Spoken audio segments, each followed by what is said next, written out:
আমাদের Narail chief judicial ভবন অনেক দিন থেকে হওয়ার কথা, একদম প্রথম সারিতে ছিল আমাদের চিফ জুডিশিয়াল ভবন বিল্ডিংটা হওয়ার কথা। কিন্তু খুব দুঃখের বিষয় এই যে বাংলাদেশের 64 জেলার মধ্যে 63 জেলায় অলরেডি চিফ জুডিশিয়াল ভবন নতুন যে বিল্ডিং সেটা তৈরি হয়ে গেছে এবং সেখানে অফিসিয়াল কার্যক্রমও শুরু হয়ে গেছে আরও অনেক আগে থেকেই।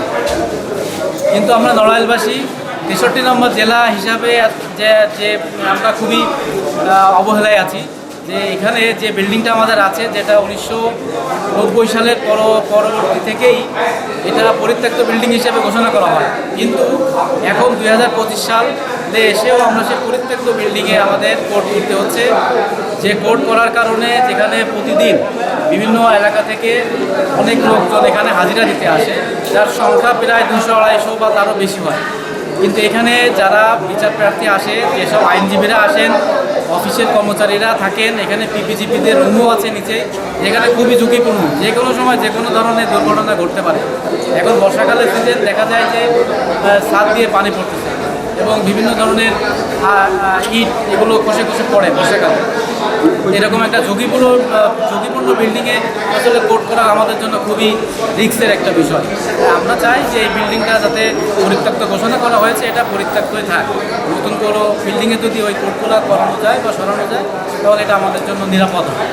নড়াইলের আদালত প্রাঙ্গণে জুডিশিয়াল ম্যাজিস্ট্রেটদের দুটো কোর্ট আছে, পরিত্যক্ত ভবন এবং অনেক পুরানো ভবন, এবং ভবন থেকে প্রায় ওই উপর থেকে ভাঙ্গিয়ে খসে পড়ে এবং এখানে বিজ্ঞ আইনজীবী এবং বিজ্ঞ ম্যাজিস্ট্রেট সাহেব বা বিচারক মহোদয় কারোরই জীবন নিরাপদ না।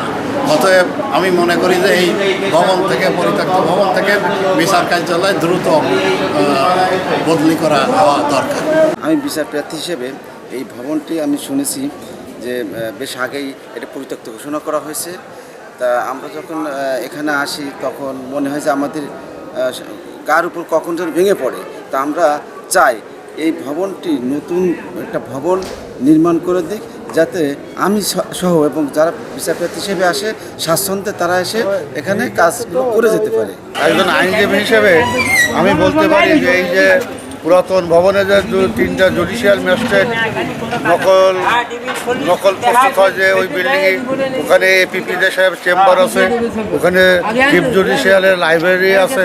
আমরা প্রতিনিয়ত আমরা বিচারকরা এবং জুডিশিয়াল কর্মচারীরা এবং বিচার প্রার্থীরা আমরা একটা বিল্ডিংয়ে যে জরাশীর্ণ অবস্থা, আমরা একটা জীবনের একটা হুমকির মধ্যে আছি। যে কোনো সময় যেন একটা দুর্ঘটনা ঘটতে পারে এবং একটা পর্যায়ে যে দুর্ঘটনা ঘটে গেলে সংবাদ শিরোনাম মহাশরা আমাদের আর কোনো পথ খোলা থাকবে না। তখন আমাদের নড়াইল তথা জাতির জন্য একটা লজ্জাস্কর পরিস্থিতির সৃষ্টি হবে এবং জীবন নাশের আশঙ্কা বিরাজ করতেছে। ভবনের অবস্থা অত্যন্ত জীর্ণশীর্ণ। তো এই মতো অবস্থায় আমি সংশ্লিষ্ট কর্তৃপক্ষের নিকট বিনয়ের সাথে অনুরোধ করবো একজন আইনজীবী হিসেবে যে অন্ততপক্ষে এই ভবনটা অতি দ্রুত স্থানান্তর করে, নাহলে চিফ জুডিশিয়াল ম্যাজিস্ট্রেটের যে বরাদ্দকৃত যে ভবন, সেই ভবনটাকে নির্মাণ করে এবং নির্মাণের আগে এই কোর্টটা যাতে অন্যত্র চলতে পারে, ভবন নির্মাণের পূর্ব পর্যন্ত আশু পদক্ষেপ নেওয়া একান্ত জরুরি।